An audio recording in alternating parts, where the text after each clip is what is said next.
Hello everyone. In my last video series, I looked at Kasparov's responses against the Trompovsky. This video, I'm going to response versus the Trompovsky opening. So, if Carlsen is your favorite player and you're looking for a remedy against the Trompovsky, this is the video for you. And again, I'm looking at wins, losses, draws. It doesn't matter. I just want to see the how this style of player responds to this opening. For those of you who don't know, Carlsen for basically his whole career against D4, he always plays knight F6, probably 95% of the time. He does play D4, D5, excuse me, in response. All grandmasters switch from time to time, but his main repertoire consists of 6, and then after C4, he goes into the Nimzo Indian or Queen's Indian note. That has been his main. Like if you look at all his games, you'll see those are the main responses when he's serious. Knight F6 and E6. Unlike Kasparov, who would play the King's Indian defense or Grunfeld. So it's interesting to see different styles in chess in their responses to similar problems. So here we go. This first game is from 2001. Magnus Carlsen was very young. And he was only rated 2,000, and I say only rated 2,084 at the time, and he's playing a player with the white pieces named Pat Reynolds. So here's Magnus with the black pieces, and I think this took place in Greece. So 94 main line from Magnus, D5, F3, driving the knight back, knight F6, and E3, and Magnus gets quick equality out of the opening here by Fianchettoing. And it's well known that the Fianchetto setup is very good against a London system, Kali system, and these, this general family of openings. So here, white launches an early kingside attack, but not really based on any positional advantage here. Black achieves his break, C5, C3, and knight C6, and black has a beautiful position, nothing to worry about, and knight D2, C takes D4, C takes D4 takes place. Magnus plays knight D7 here. He could have just played E5 straight up, but he wants to prepare, put some more firepower there. So bishop G5 is played, stopping that. The queen goes to B6, attacking the B pawn. Knight C3, and notice how knight C3 neglects the defense of this pawn and attacks this pawn at the same time. Now queen takes B2 might be possible. Magnus is not a greedy player, and I don't know if I would take that pawn just on first glance either. It doesn't look, some things just don't look right. I would be trying to, get the rest of my pieces out, like this bishop on C8, get my, my pieces in the game before engaging in something like that. So queen takes B2, knight takes D2 can be played, and you see this double attack here, and it might work, it might not, but that's not my style, and Magnus doesn't play like that either. Magnus just played E5, and he figures with his lead in development. And if you look at the general feature in the position, you see that white has weakened his king side somewhat. His king is in the middle, so Magnus tries to exploit this. He plays E5, wants to open up the center. Again, one of the old guideposts to go by is when opponent attacks on the flank, it's best met by an attack in the center. So you see this principle at work here, E5, because when the center's in flux, it's the opponent has to stop it, whatever he's doing on the wings, and deal with what's going on in the center of the board. That's why when the centers are locked, for instance, in the French advanced position or Caro-Kann advanced, situation, check Benoni, where the position is locked. That's why play on the flanks predominate, because there is no counter strike in the center because the position has been locked up. But when there's flexibility in the center and the attack occurs on the wing, it's very risky because at any time, the opponent may drop a bomb in the center of the board, and then you have to rush and deal with that. So we see knight takes d4, queen e5, e4, e takes d4, and you see how the play is shifted in the center. First, the guy tried to attack with g4, but now he's forced to deal with the issues in the center. And after a few more moves, we see this repetition, and Pat Reynolds was able to draw the future world champion Magnus Carlsen, and that's great to have, that as your claim to fame. He can say, hey, I drew Magnus Carlsen when he was, 9 years old or whatever. So that's pretty cool. Let's go on. So we see his first response. This is a book response. Knight e4 and bishop f4. And if you saw the other video with Kasparov, see Kasparov's response, his first response in 1978, he played d6 after bishop g5. So let's look at another one. Here's a few years later. Magnus Carlsen is a master by this time, but he's not a super grandmaster yet, but he's rated 2385, and he's going against the English tactician Jonathan Spielman, who was rated 2589, so almost 2600. So he has a 200 rating points over Magnus at this time, and this game took place in 2003. Again, knight e4, bishop f4, d5. So this is what Magnus is sticking with. Instead of f3, which is one of the main lines, I remember when I first looked at the Trompovsky, that's what I used to see as f3 and then e4, f3, knight f6, e4. Okay, so bishop f4, d5, and knight d2. Bishop f5,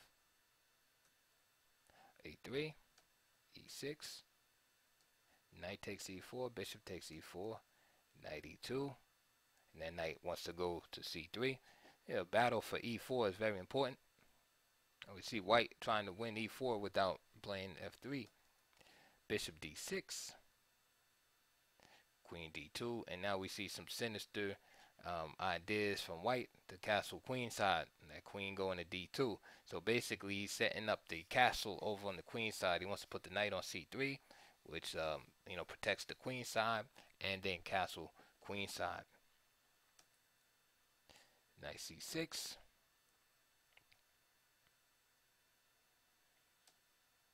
Bishop takes d6.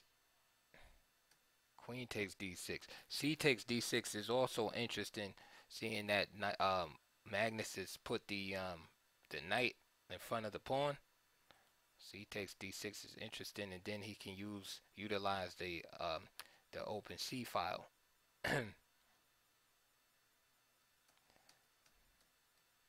So at the queen d6, knight c3, bishop g6, bishop e2, knight e7, and we see this like little cat and mouse game going on. Notice neither side is nobody's castling. Magnus says is not castling because he knows that if he castles king side, Spielman will probably throw the pawns up on the king side and castle queen side. So there's a little cat and mouse going on here. Queen d7, and then finally Spielman castles, and guess what? Magnus castles on the same side. And with the symmetrical nature of the position, basically it's gonna fall down to whoever gets an initiative, or somebody blunders or something like that. This position is too symmetrical to really create an advantage for one side or the other. So a couple of moves are made, trying to exploit, some weaknesses on the, not even exploit, there's no weaknesses, but provoke, the young player, and Magnus, to make some type of positional error or something like that, whereby he may be able to exploit the position, for instance, a6, something real dubious, like that. All right, Magnus plays e5. There's natural moves in the center. b6, knight d3, and Magnus gives up the bishop here. So that's what I'm talking about. It's like trying to provoke like inferior continuations. For instance, f6 is a good move. Keep the bishop.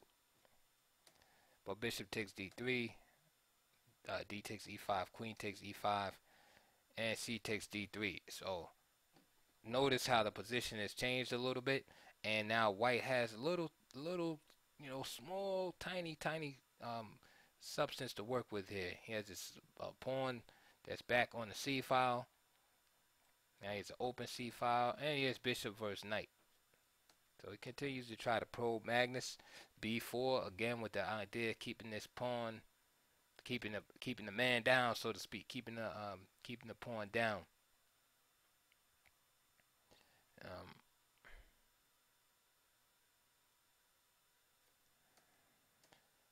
b4, a5, a3, g6,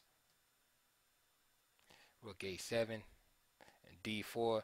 And notice again, this is that experience coming in. Look at what's happening in Magnus' position. Now he's not losing, but white is starting to develop pressure in the position.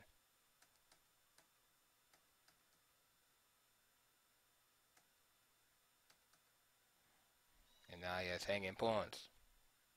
But white has an isolated pawn, but he has a light square bishop that can protect it from a long distance.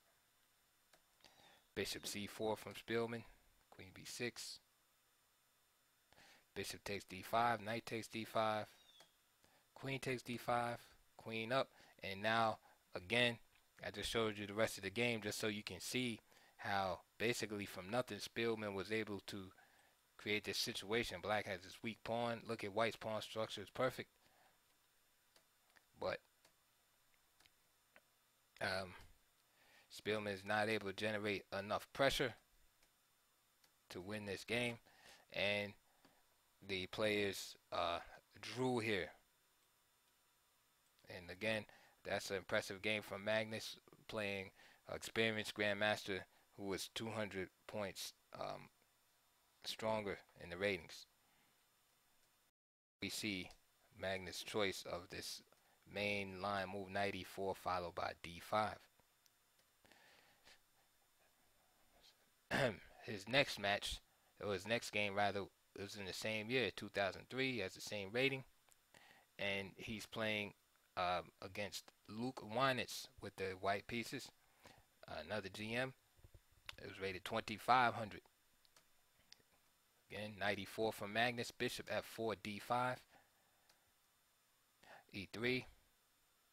So no knight d2 this time, as Spielman played.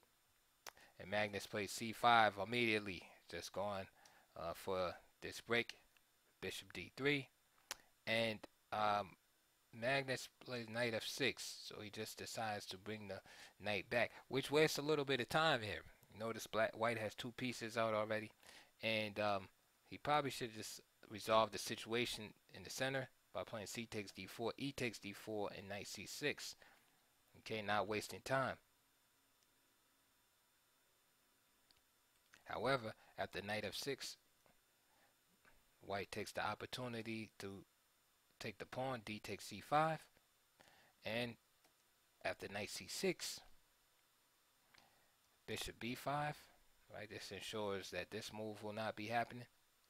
So e6, and bishop b4, and now we see white holding on to the pawn and also cramping the position. So this has like the feeling of a reverse Slav, except this pawn will be on c6, right? Like a Slav Botvinnik variation or something. So it's difficult for white to put his black to put his pieces and use the d6 square. You would love to. Magnus tries to break down the structure, and that's the best he can do. So now he has to opt for counterplay elsewhere. So knight c3, queen f6, pinning the knight to the rook, So knight g e2, and here Magnus plays the move knight takes f2, which is based on a miscalculation. If king takes f2 and g5, we can see how it work out. We got the pin there, and the game becomes exceedingly sharp here. And this is just a sample line. Okay. However, instead of king takes f2, Luke Weinitz just simply castled, and now we have a tactical situation where the queen and the rook are in opposition. I always talk about these type of things. And now after knight g4, h3, knight g e5, knight a4, we see the queen has to always worry about some type of tactical rejoinder here. All right, and black's pieces are kind of in the way of each other. Knight c4, e4, knight d4, just opening up the position. Now the king is trapped in the middle. Weinitz starts putting his foot on the gas pedal now. Knight takes d4, queen takes d4, king h1, queen takes e4, rook a e1, right, exploiting the queen's early appearance. Rook c1. Rook c1 is a good move, because if we look at black's position, we see the king is in the middle of the board, but he has this pawn shelter. So that's kind of like the big elephant in the room. Luke is thinking, if I can only get past those pawns, then I can have a legitimate chance at checkmating the king right here. Another feature is the lack of development. Rook on a8, rook on h8, bishop on f8. Okay, so white has full development, black has no development, and the only thing keeping white from getting to the black king is the pawns on d5 and e6. So this clarifies the idea between white's next move. Magnus understands this too. Even at his young age, he plays king e8, and Luke just busts open the position. Rook takes c4, d takes c4, queen takes c4. Good exchange. Good exchange. Sacrifice here. All right. Now we got an open file. Right, the knight is ready to come to b6. And the next move, I'll just show you the fallacy here. If rook takes a4, that immediately falls to queen b5 check. So queen takes e4, e5. What's the idea behind Magnus playing the move e5? Okay, if bishop takes e5, and he will hope to find some relief with the move like queen e6 and try to trade down, although he would still be in a bit of trouble. Okay, white is still much better, but again, he's not getting checkmated here. Okay, so e5 is an attempt to quench the fire, so to speak, get the queen some access along the 6th rank. So e5, and of course Weinitz just attacks the rook that's hanging on a8, rook a3, and now he takes, bishop takes e5, queen e6, and just rook e1. This is just devastating move here. Bishop e7. I'll just show you real quick. If queen takes c4, then knight takes c4 with the tempo against the rook here, and then let's just say rook takes a2. Then you have this discovery. This is why Magnus chooses bishop e7, but he's lost at this point. Queen b5, king f8, and then you have the same thing because now the queen is here, so you have the same idea. Bishop takes g7, king takes, and rook takes e6, f takes e6, queen d7, king f6, queen d4 check, e5, queen h4, and Magnus tries to hang on, but the knight d5, that's all she wrote. So we see Magnus got a lot of trouble in the Trompovsky. Again, this player is about 120 points stronger than him in the rating at the time, but nevertheless, that was a rough game. And I think again, most of it stemmed from this move, knight f6, just wasting time, just returning back like that, when he could have just played that, and then allowing white to set up this position where he got kind of cramped on the queen side there. Step in the time machine and fast forward 2 years. Magnus is now 2581. Look at that. Imagine if we can all just do that, right? Just go from 2300 to 2581 in 2 years. And he's playing one of the female, I'm not sure if she's a women's GM or, just a grandmaster, like full grandmaster with the, I don't want to call it the male title, but you know what I mean out there, just grandmaster, not WGM, but GM. But this is Stefanova. I think it's Antonetta Stefanova, 25-23. And this tournament is called the Smart Fish Masters. This took place in 2005.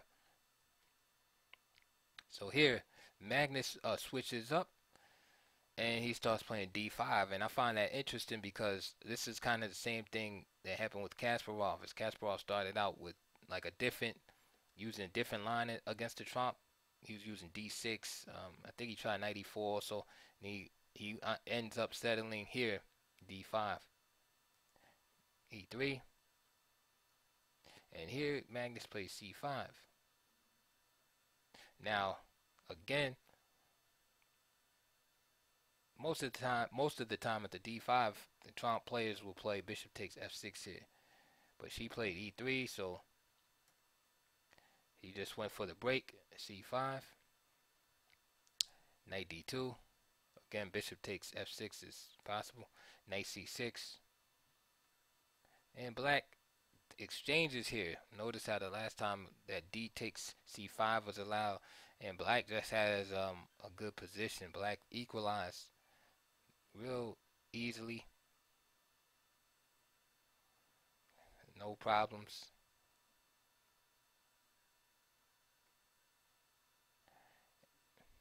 Pieces get traded off, and again, the black only thing black really has to worry about in this position is white's activity, because he has his knight powerfully posted on the e5 square, and he has to be careful not to allow white's pieces to gain too much activity. Right, but his knight on e4 is a good piece, even though white can kick it off with f3, but he just has to be careful of white's activity on the king side. Black also has a nice open c file, so rook c8 definitely suggests itself. Queen c7, we see Magnus fighting for the e file. f3, knight f6, rook a e1. This is all like standard play, castle, and bishop g5. Of course, trying to bust up the the pawn structure. Only a ranked beginner would allow like bishop takes f6 to happen in this position. Knight d7, and now f4 happens. Magnus plays rook a e8. I don't really like that move too much. I think he should be trying to play on the queen side at this point, but I can understand the I don't want to call it fear, but the the concern over the idea of f5 and f6, and he wants to be able to just snap, open that up, since you had the rook here in opposition to the queen. So bishop h4 happens, f6, and knight takes d7. So we can see the idea with rook e8, not only with the idea of capturing on f5 if f5 takes place, but also to be able to play this move f6 and understanding this pawn is going to be weak. The rook is here to prevent e6 check. So Magnus does a good job. He fights for e5. And then he plays f5, which it's kind of double-edged because you see he fixes the pawn here, f4, but now he has his backward pawn. But I can already see that Magnus' idea is to eventually get this knight here. And then therefore the backward e6 pawn will not be a weakness. However, white has moves too. So rook f3. He provokes the move c3. Now knight a7, queen e2. Bishop comes back. And now we see this maneuvering with the knight.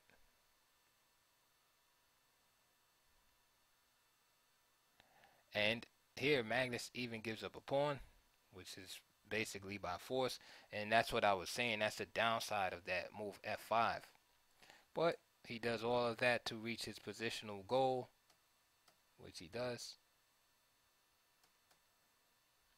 And now this knight cannot be removed except the exchange sacrifice takes place, because now you have a dark square bishop, knight on the light squares. This is what Magnus was envisioning. So even though he's down a pawn, it's very difficult for white to convert this game.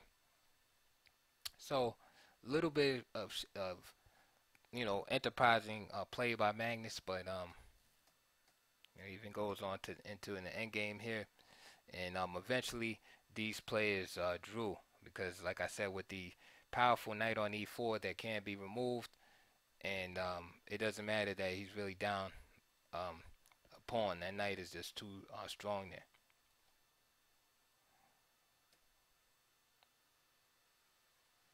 Now here Magnus, this is 2005. This is a funny tournament, bigger in Masters, and he's playing a player named Svensson, and that player is only 21-12. So Magnus is the big dog here, big fish in the sea, right? Big fish in the small pond, so to speak. But the player with the white pieces plays according to book, as many amateurs do, as they study the openings. Right? They play the openings like grandmasters. It's just that when they get into the middle game, the end game, they get weaker and weaker as the game goes on. So c6, bishop d3. I have the opposite problem. I don't study openings as much as I should, but I study end games and middle games. So as the game goes on, as the game goes further and further, my game actually gets stronger. And I've had that experience many times where the opening will be equal, because I'll play, an opening that's not really, theoretically designed to get an advantage, like the collar system or something like that, or Alicante defense. But as the game goes on and on, now the game will get stronger. Opponents tend to falter. All right, back to Magnus though. So here we see this theoretical line. Bishop takes f6, e takes f6. Notice in contrast, Stefanova in the last game had played e3. So here he gives up the bishop, according to prescription, e3. Magnus plays a move c6, which is okay. It's an okay move, but you'll see an improvement on this. So bishop d3. So now with bishop d3, this kind of crosses a plan that black likes to do in this position involving this move f5. Makes it very difficult here, and we'll talk about that in the next game. But bishop d6, queen f3. So now you can see with the queen here, bishop here, It's very hard for black to move this pawn to f5, because black, a good line brings this knight here to d7 and to f6 and castles. This is a plan used by Kasparov, but you have to be careful with the move order, because once bishop d3 happens, then it's hard to implement that. So for instance, say if the pawn was on f5 and then he did knight d7, that would be blocking the bishop on c8. So queen b6, and now h5. So now white has to, black weakens his king side in order to, make this plan work. So we'll see what happens. So now he plays rook h6, and now bishop e6 for Magnus. Knight e2, knight d7, and castles queen side. c3, and now f5. And now you can see the point behind the rook coming to h6, because the pawn is unprotected. So for instance, now if he decides bishop takes bishop takes f5, then rook f6, all right, and then say after g4, then e4, and that's why Magnus played rook h6 earlier. So h4, and game's equal, but again it gives white weakness on the king side to probe. All right. Another thing I like to say about this position is that notice that black has the two bishops, right? White has the two knights. This position is conducive to the knights. All right, and that's why I don't like this line. Even though it's an equal position, I don't like this method of play for black, because the position is closed, and this is exactly what the doctor ordered for white and his knights. And remember, Magnus is about 400 rating points stronger than this player. Matter of fact, look at the bishop on e6. It's terrible. So b4, knight f6, knight b3, and we see the knights just hopping around. f4 by Magnus. D takes, queen takes, and I forgot to mention this is a positional pawn sacrifice right here, and the idea behind it is just to free, this bad bishop. He gives up his bishop, and now as the position starts to open, we see black's bishops beginning to be filled. But again, white made some inferior moves and kind of allowed this breakout to happen. King b2, rook h8. Now he's gonna, he fixes the rook on the h file. Rook he1, b6, a3, rook e7, knight a4, and the white player falls in for a trap. I mean, of course, this is the idea.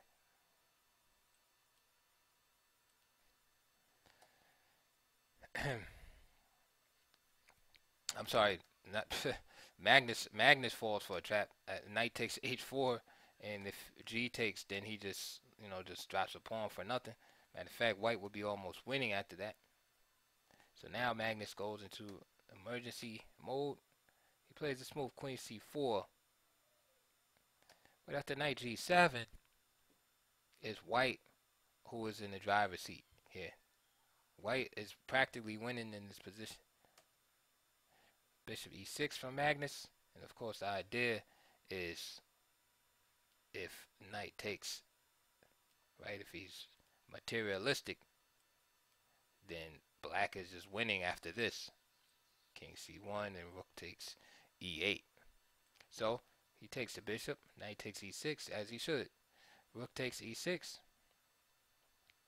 And now white plays the move queen to f3.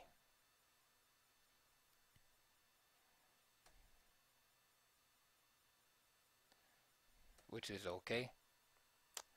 Um, Move knight d2, attacking the queen. It's interesting, but this plan of g4 and h5 is very strong here. So, for example, let's say the rook just drops back there. This idea of creating an outside pass pawn is very distracting and very dangerous for black. I mean, it's just running wild. So eventually a piece or pieces will have to be dedicated to stopping that pass pawn. Remember, this is just a player's 21-12 playing against 25-70. Magnus Carlsen here. But anyway, instead of playing that idea, after he played, instead of playing g4 or knight d2, he played the smooth queen f3.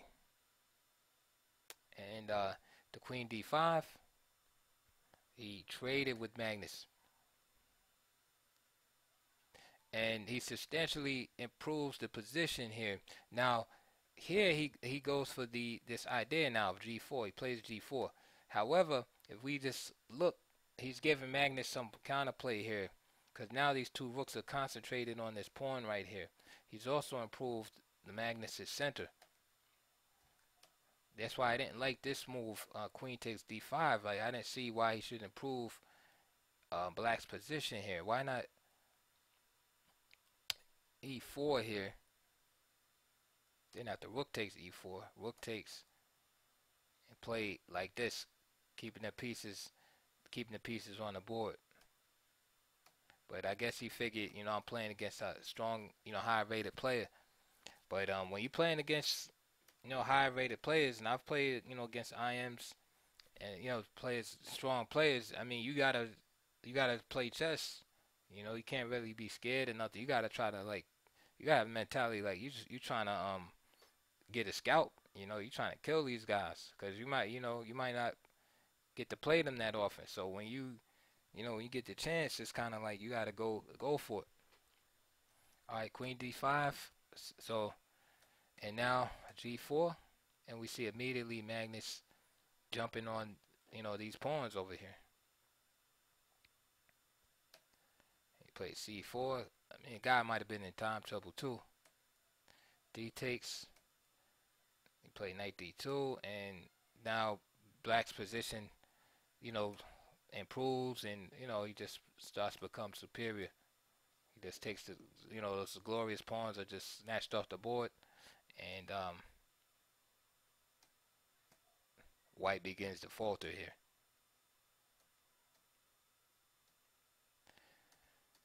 Okay, and Magnus went on to win this game, but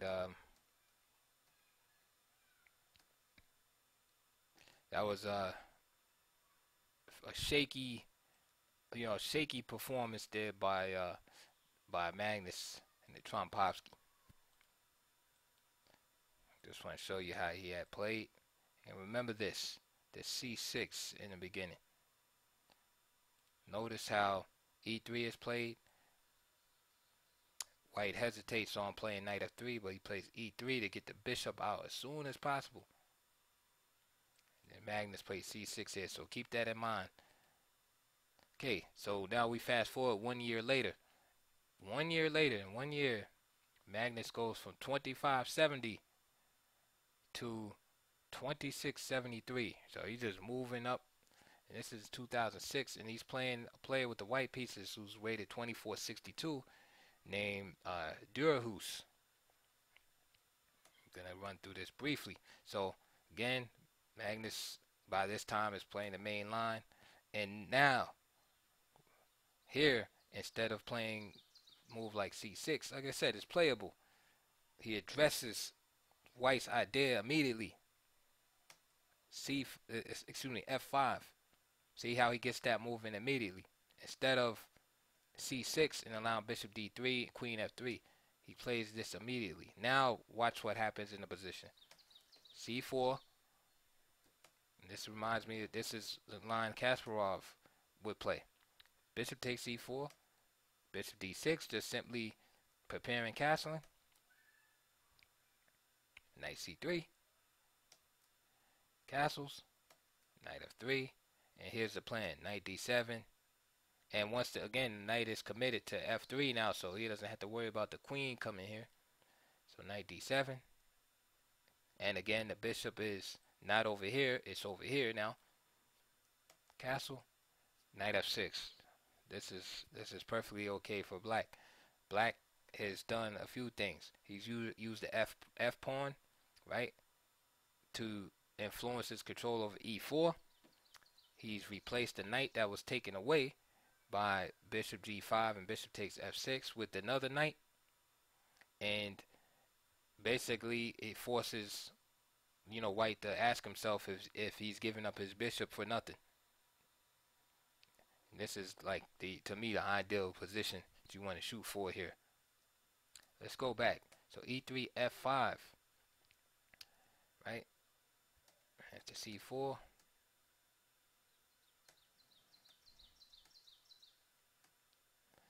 knight f6, and queen c2. And now this nominal pressure against the f pawn is, you know, basically nonsense at this point, because black has did what he wanted to do. All right, a6, rook f to e1, g6, fortifying that pawn, a4, king g7, rook a d1, rook to b8, g3, queen e8. Notice the similarities with the Dutch defense, except this bishop is here instead of here. Knight d5, queen e4. Let's go right into the ending, and it's just an equal game. Comfortable equality. Okay, now Magnus went on to win this game. He outplayed his opponent.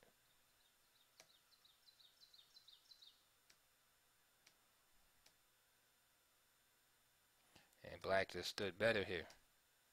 And here, unfortunately for Djurhuus, he ends up in a bad situation where his rook is on a1, knight here, and he gets pinned. So even high-rated players end up in pins. And then he end up, you know, having to beat down the exchange. And Magnus went on to win. So remember this idea.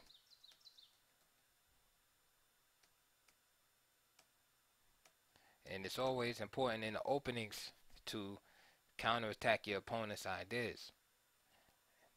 This early e3, one of the ideas is bring the bishop out here. This is why bringing the bishop here and the queen coming here to f3. This is why the knight f3, which is so natural, is often delayed.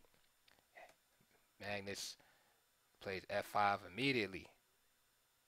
Okay, because now this move bishop d3 is not as big of a deal.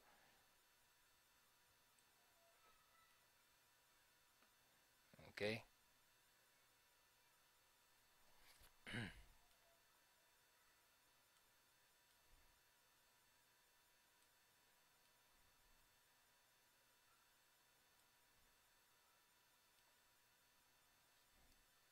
Okay. Now I forgot to protect the pawn. Sorry about that. But black could even get away with this because of being ahead in development. That's what's funny. That's what's funny about this right here. Just the queen just swinging out like that. But even if you didn't want to do that, so g6 is definitely playable. And of course, then you would in this situation you want to delay castling if you're white. You don't want, I mean black. You don't want to just go into that because you know h4 and all this stuff is coming. Many times h4, h5 will be played, but black is allowed to implement his plan. Knight d7, knight here. Oftentimes the black bishop can come here, you know, holding this up. But I just wanted to show you how Magnus was fighting against that concept. Okay, this is 2008, the 38th Olympiad against Zia Rahman, 25-10. Here, Magnus switches up for some reason, plays e6, favorite of Karpov, which allows this, and you get these French defense type positions. And d5, of course, inviting white to advance, and then you have like a French advance position. So if you like to play the French, is white, is black. It's a good opportunity for you here.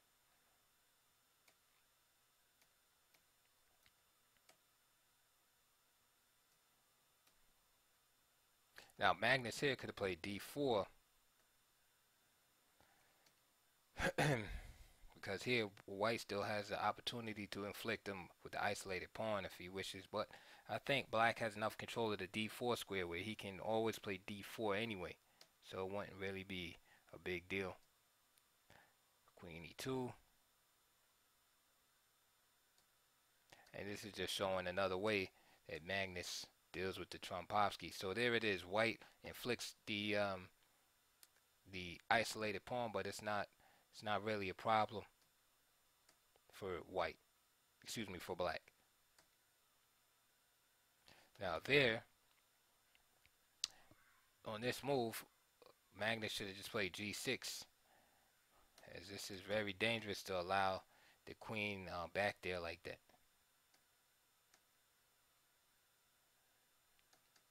So after these moves, rook d3 was played, bishop takes d4, rook takes d4, of course not c takes d4 because the bishop on c2 will be hanging. Rook c4, and this was Magnus' idea.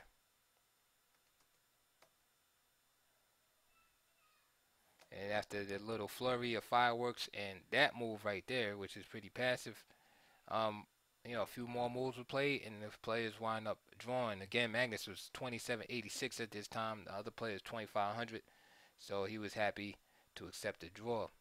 So this idea with e6 is another way that Magnus chose to deal with this opening.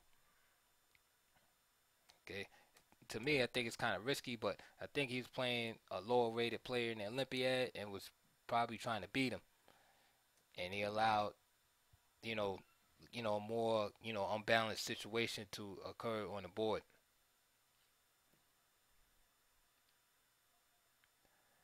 Here's Carlsen again versus Vasily Ivanchuk. This is a blitz game, though, in 2009. No need to introduce Ivanchuk again. Here's Carlsen with this idea e6, but this time Ivanchuk does not play e4. He's more restrained in the center, and the position takes on like a hedgehog type feel.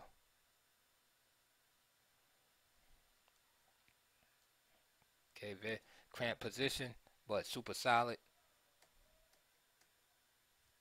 Okay, there's a Sicilian flavor to it.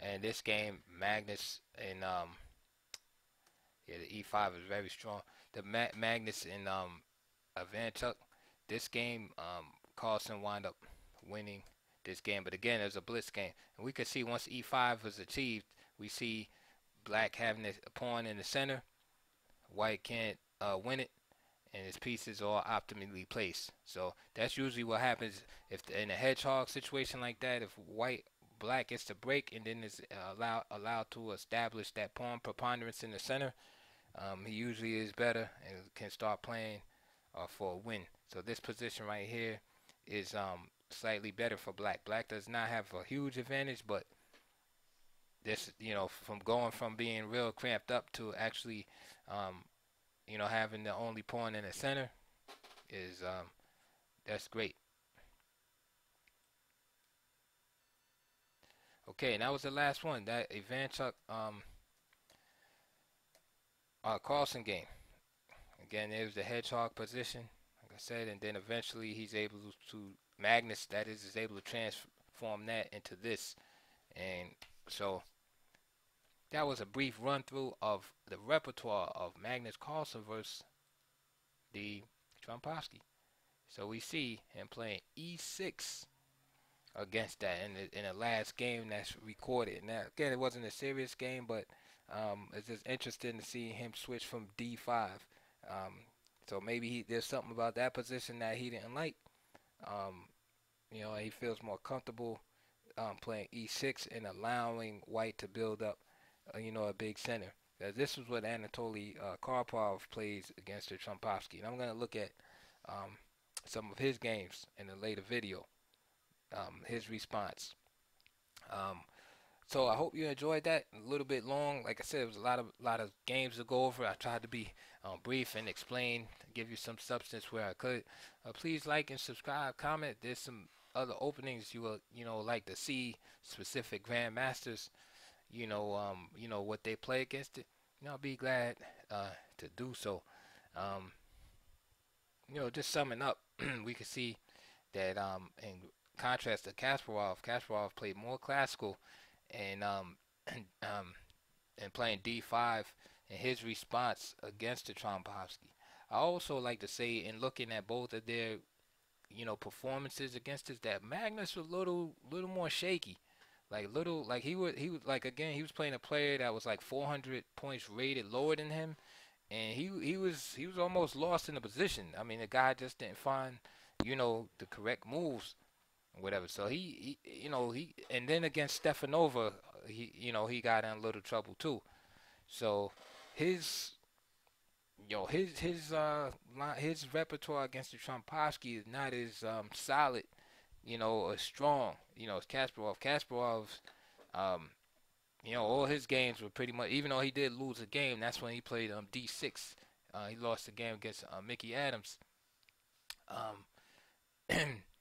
And that's he blundered near the end actually, but his games overall look more solid. Like if I had to choose, like, okay, who am I gonna follow in this, I would probably choose, I would choose Kasparov over Magnus Carlsen in that particular line. So again, happy Father's Day, everyone out there that's fathers, and hey, I hope to hear from you guys, and subscribe and like, and tell your friends about the channel. This is the real deal.